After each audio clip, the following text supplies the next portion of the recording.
Hola, ¿cómo les va? Sean bienvenidos a un nuevo programa de Por las Ramas. En el día de hoy, y como siempre, vamos a estar repasando algunos temas especiales. Hoy tenemos un programa un poco distinto y vamos a estar tocando casos especiales y curiosos que sucedieron en los últimos años o que no han tenido finalmente una conclusión y que siguen en pie y en discusión en algunos momentos del año o en algunos programas también. Y para arrancar, lo tengo a mi compañero Ezequiel Pérez, que nos va a estar presentando el primer tema. Hola Ezequiel, ¿cómo estás? Hola Ramiro, muy buenos días. Así es. Bueno, vamos a estar hablando de lo que es el escape de Alcatraz, una incógnita a nivel mundial y bueno, que generó mucha incertidumbre. Como bien empezamos, el hecho se originó en 1962 de una fuga de 4 personas que bueno, tramaron un plan para poder escaparse de una de las cárceles más peligrosas de Estados Unidos, que es en la bahía de San Francisco. Esa cárcel está rodeada en una isla donde, bueno, el agua es -12 grados y, bueno, está repleta de tiburones. Era una de las cárceles más peligrosas que había y había, bueno, muchos presos en ese momento que eran de un mayor rigor en Estados Unidos. Bueno, han pasado bastante presos como uno de tantos, Al Capone, que bueno, tuvo un gran paso por la cárcel de Alcatraz. Para no seguir más adelante con la cárcel, vamos a nombrar las 4 personas que estuvieron involucrados en este plan del escape de la cárcel. Tenemos a Frank Morris. Bueno, Frank Morris era un ladrón de bancos que le dieron cadena perpetua, tenía 35 años. Era uno de los presos más inteligentes por muchos y es un dato muy particular que tenía este preso es que su coeficiente intelectual era de 133. Una persona común tiene un coeficiente de 90, 95 y él era como uno de los más inteligentes y el que llevó el plan adelante. Pero obviamente este plan no lo podía hacer solo, sino necesitaba gente para poder llevarlo adelante y contó con 2 hermanos, que estos eran los hermanos Anglin, que eran John y Clarence Anglin, uno de 30 años que era John y Clarence de 31 años en ese momento. También eran ladrones de bancos. Bueno, la incertidumbre se genera en cómo lo pudieron lograr. Bueno, esto tuvo un cuarto partícipe que fue Alan West. Alan West era uno de los presos también más inteligentes de la cárcel. En su tiempo libre jugaba mucho al ajedrez y era muy inteligente. Era uno de los presos que era muy callado, junto con Frank Morris. Y bueno, diseñaron el plan en cómo poder llevarlo adelante. Uno de ellos, que era Clarence, tenía un privilegio. En la cárcel había 4 bloques y había gente que tenía privilegios en cocinar o en tener mantenimientos, en hacer ropa para los policías en ese momento en Estados Unidos que la necesitaban los militares. Entonces había distintos privilegios. El plan fue justamente poder escapar de la cárcel bajo un ducto que tenían en la cárcel, en cada prisión. Entonces, ¿cómo lo hicieron? Bueno, justamente te va a parecer gracioso, pero lo hicieron con cucharas que consiguieron gracias a West, que era el que tenía los privilegios para llevarlo adelante. Esto lo hicieron durante un año y bueno, pudieron hacer un ducto bastante importante para, bueno, poder pasar cada uno por esa parte que daba la ventilación, para que ellos se pudieran escapar después por los techos y saltar un muro para poder llegar a lo que es la bahía de la isla.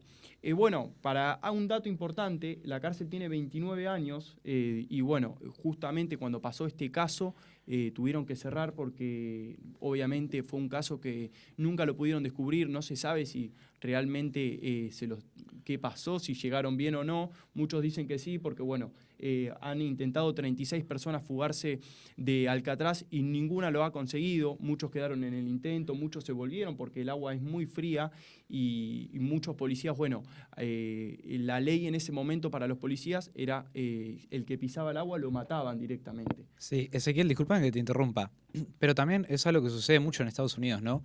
Que finalmente se lo da como posible muerto o se deja sin una conclusión todo el caso. Algo para no ensuciar directamente a lo que es la imagen de Estados Unidos en cuanto a las cárceles y demás. También recalcar que esto tuvo influencia en la sociedad con cosas como, por ejemplo, sacaron una película basada en un libro que se llama Escape from Alcatraz. En 1963 lo sacaron, el libro, y después hicieron una película.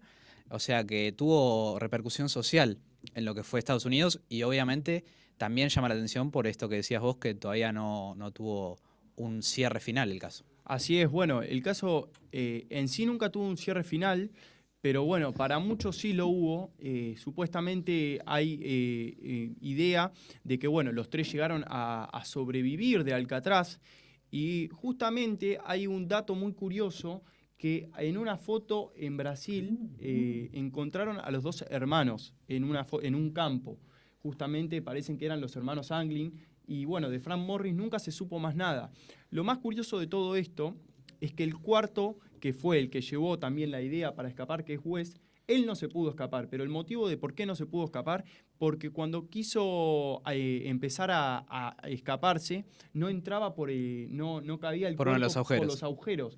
Y entonces pidió ayuda a Frank Morris, que era justamente uno de los más inteligentes y que también llevó adelante el plan, y no lo decidieron ayudar. ¿Pero por qué no lo decidieron ayudar? Hay dos teorías. Dicen que Frank Morris y Wes, al ser los dos uno de los más inteligentes de las cárceles, batallaban ahí, había como una disputa, no se tenían tanto afecto, tanto carisma, entonces decidió no ayudarlo.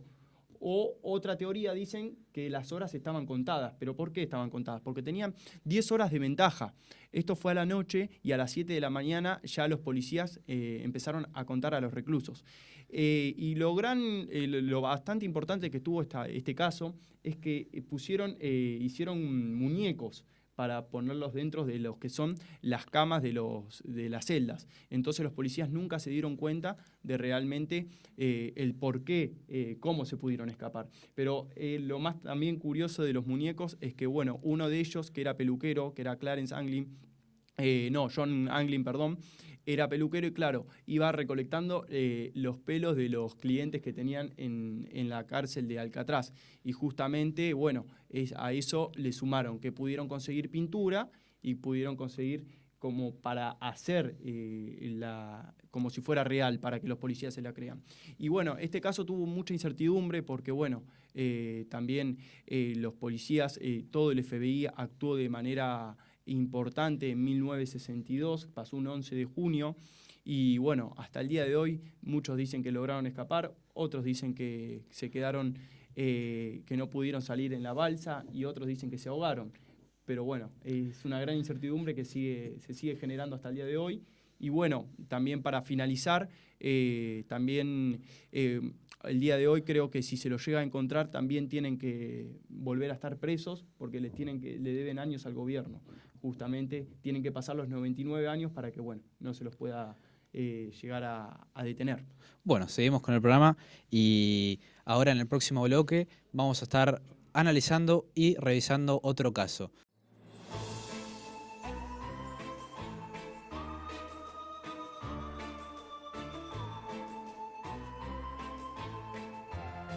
Bien, volvemos y seguimos analizando los distintos casos curiosos que tuvimos y justamente este que vamos a nombrar ahora tuvo mucha repercusión en el último año y el año pasado, que tiene que ver también con una serie de Netflix que salió hace poco, pero para eso lo va a presentar Facundo Pedraza. Hola Facu, ¿cómo estás? Hola Ramiro, ¿cómo estás? ¿Todo bien?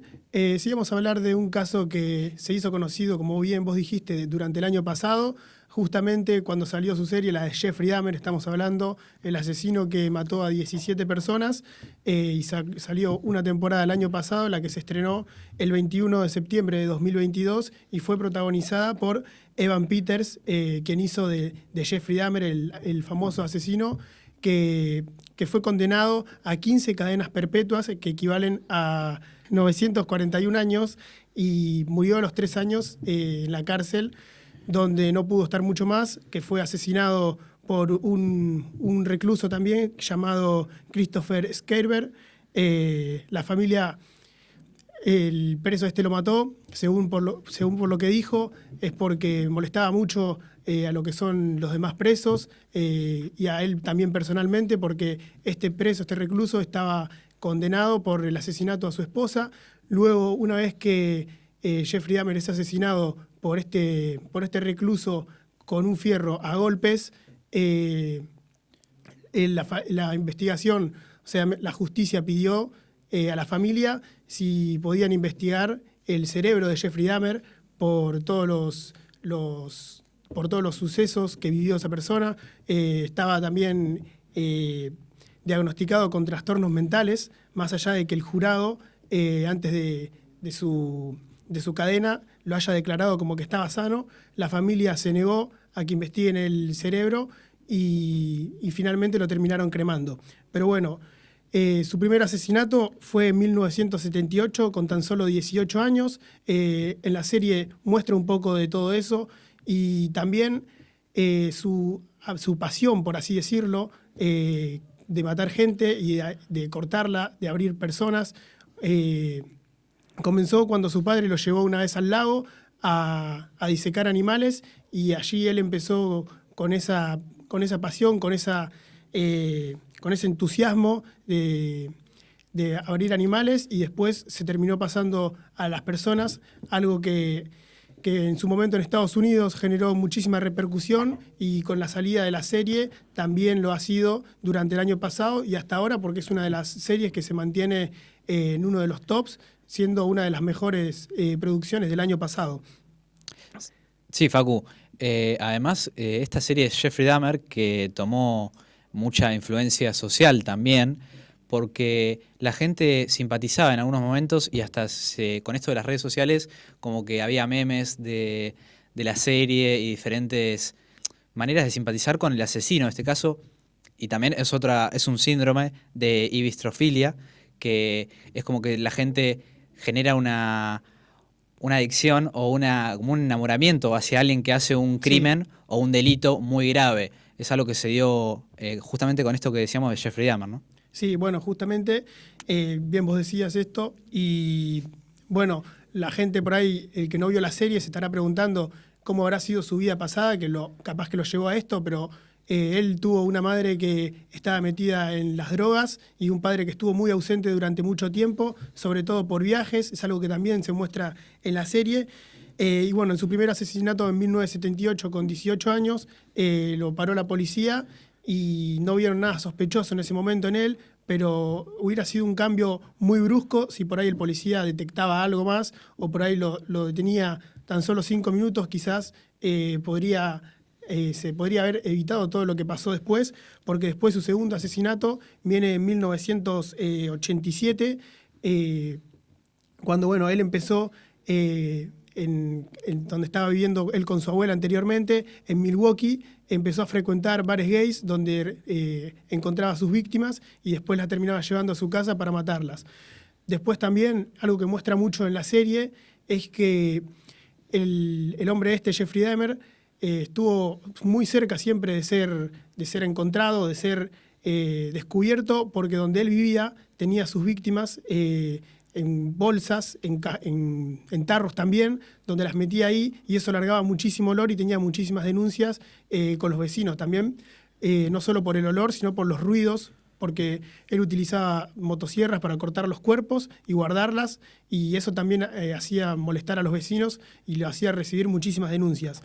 Ya el 22 de julio de 1991, una de sus últimas víctimas, que por suerte no lo fue, llamada Tracy Edwards, se escapó, logró escaparse de la casa luego de un forcejeo con el asesino, y luego cuando la policía se contactó con ella y llegaron a la casa, pudieron descubrir todo. Bien, Facu, más allá de todos los delitos cínicos que ha cometido este hombre, también se lo ha visto en entrevistas, y ahora sí tenemos la posibilidad de poder ver un fragmento, en cómo era él personalmente, cómo él se mostraba hacia la sociedad de una manera fría, casi cínica y de una sensación que te daba miedo de lo frío que se sentía Jeffrey. También tenía que ver con lo que decías vos de la vida que tuvo, el pasado y todo el trastorno psicológico que eso conlleva, que es una manera de excusarlo, por así decirlo, de todos los delitos que ha cometido, que aún así sigue siendo muy grave, ¿no? Sí, así es. Bueno, justamente en la serie muestra mucho de eso, cuando sobre todo se pone a hablar quizás con las vecinas, que le dice, hay mucho olor feo, y él por ahí le mentía de una forma muy siniestra, diciendo que era carne podrida y demás, pero se mostraba esa manera muy fría de hablar con las personas, de dirigirse, y una persona que también no tenía demasiadas relaciones en otros ámbitos de su vida. Bien, Facu, no sabía que Jeffrey decía che, pero bueno, con eso vamos a cerrar el otro bloque y luego vamos a ir con otro caso.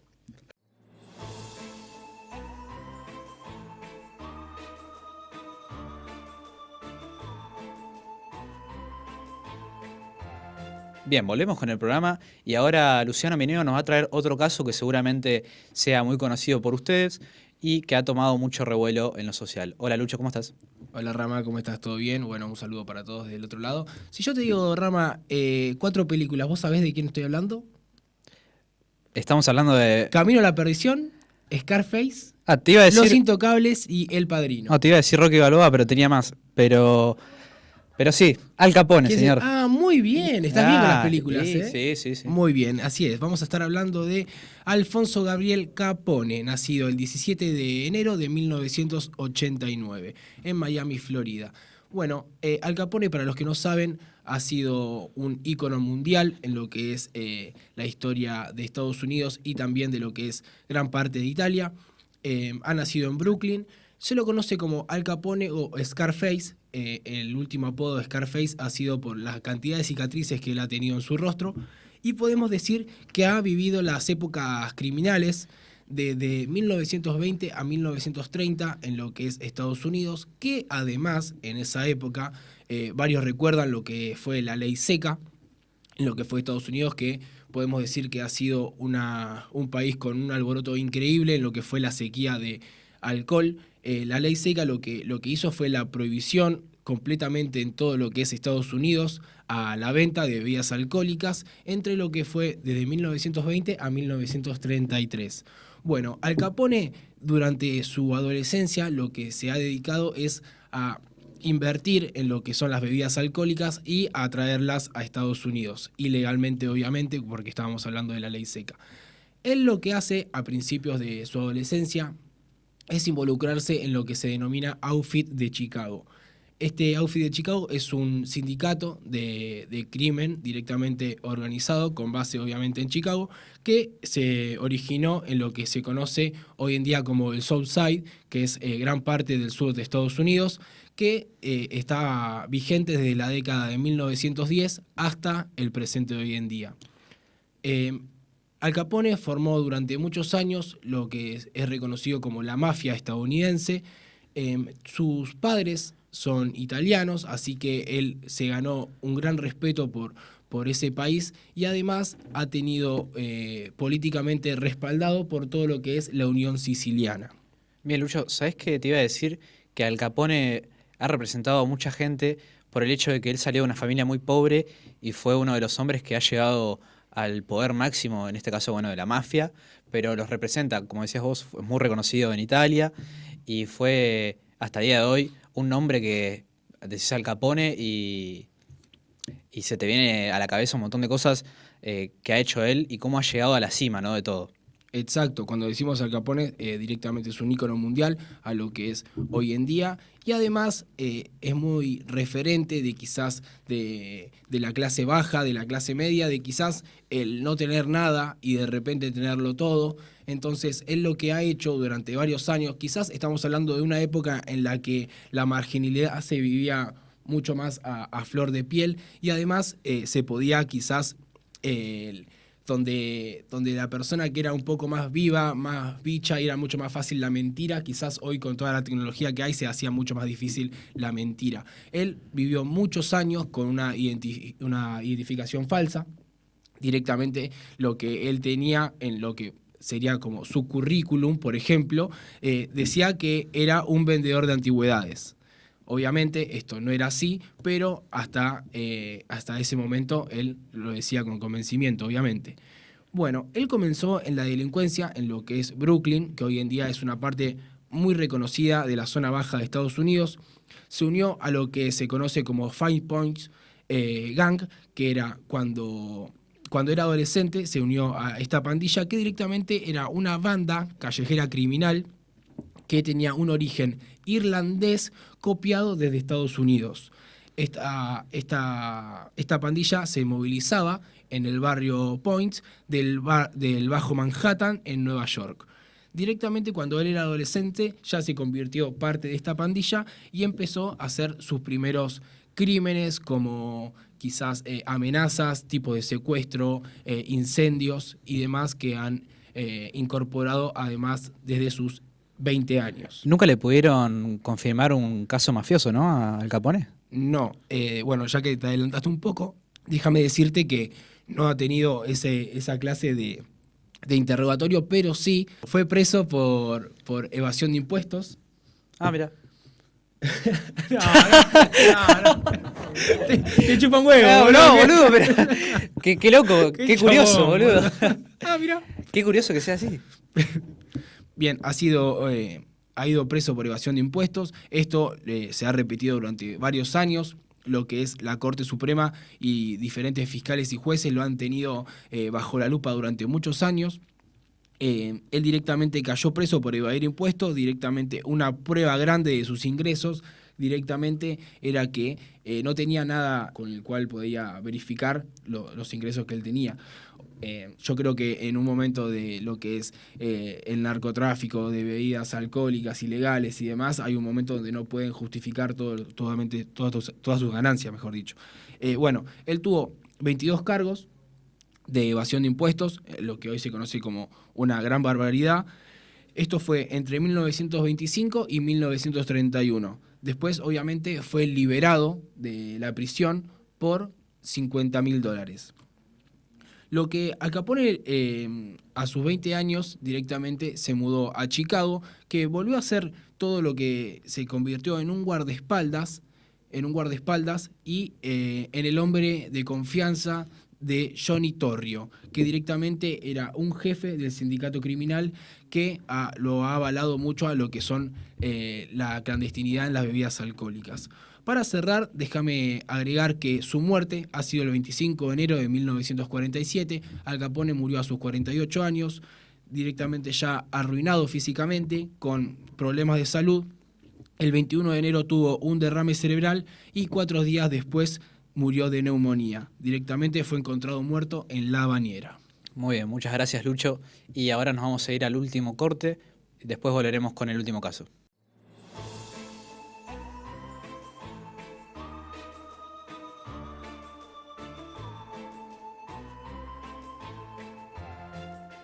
Para finalizar el programa de hoy, lo tenemos a Nahuel de Grosso, que nos va a estar contando otro de los casos más famosos y tiene que ver con Jack el Destripador. Hola, Nahuel, ¿cómo estás? Buen día, Ramiro, a todos los espectadores. Y tenemos que hablar, como bien decías, del caso de Jack el Destripador. Tal vez uno de los casos más emblemáticos y de los primeros que tomaron por gran escala a los medios de comunicación. Hablamos de 1888 a 1891, en la época en la cual se cometieron los 5 crímenes que se le atribuyen, de cierta manera, a esta persona que nunca fue identificada, aunque más adelante vamos a decir que en los últimos años se generaron distintos indicios que podrían dar, de cierta manera, con la persona que llevó adelante todos estos actos. Lo principal y lo primero a plantear es el contexto en el que se pudo generar las acciones que tomó esta persona, porque hablamos de fines de los 1800, cuando los diarios y los distintos medios de comunicación tenían precios bastante bajos, eran bastante accesibles dentro de lo que era Gran Bretaña, después de lo que fueron las reformas fiscales de 1850, lo cual de cierta manera contribuyó a que pueda difundirse a toda la población, todos los asesinatos y el minuto a minuto, de cierta manera, de lo que ocurría en dicho momento. Todo esto, como bien planteamos, se realiza en el barrio de Whitechapel, dentro de lo que es Londres, un barrio caracterizado por lo que era en su momento la violencia, el racismo y una clase social bastante baja, por lo cual eran bastante comunes los encuentros o los actos de violencia y empiezan a aparecer distintas víctimas que empiezan a ser identificadas. Y lo que se empieza a descubrir es que había un modus operandi y a su vez todas las víctimas tenían características comunes. Estas mujeres presentaban cortes en la garganta, mutilación en la zona genital y abdominal, así como también que se le extirpaban los órganos, y lo principal que se notaba era la desfiguración del rostro. A partir de esto se plantea de cierta manera que se trataba del mismo asesino en todos los casos. Bien, ¿se sabe algo del antepasado de este hombre que se hacía llamar Jack el Destripador? Y algo que te quería comentar es sobre... Fue en Londres, ¿no? Sí. Que la noche de Londres, que era donde él atacaba, siempre es muy oscura y en esos pasillos donde él entraban las casas, ¿no es cierto? Sí, sí. Es algo que se termina volviendo característico en las distintas maneras en las cuales se representó posteriormente al asesino. En cuanto a él como tal, no había muchísima información. Se habla de una investigación que nunca terminó de caracterizarse por los aciertos. Se habla de entrevistar alrededor de 2.000 vecinos, se pudo investigar puntualmente a 300 personas y se terminó detectando como 80 a los sospechosos, pero finalmente no se pudo determinar cuál podría haber sido esta persona, por lo cual de cierta manera crece el mito y el enigma alrededor de su figura, y a día de hoy sigue siendo uno de los asesinos seriales tal vez más significativos de la historia, a pesar de que, por ejemplo, el término en sí como asesino serial no estaba acuñado por ese entonces hasta el 1970, cuando el FBI termina realizando investigaciones y se termina dando un nombre a las personas que realizan estos actos con la misma característica. Preguntabas un poco por las características de él y, como bien decía, en su momento no se tenían, pero llegando a los últimos años, una mujer sacó el libro conocido como One Arm Jack.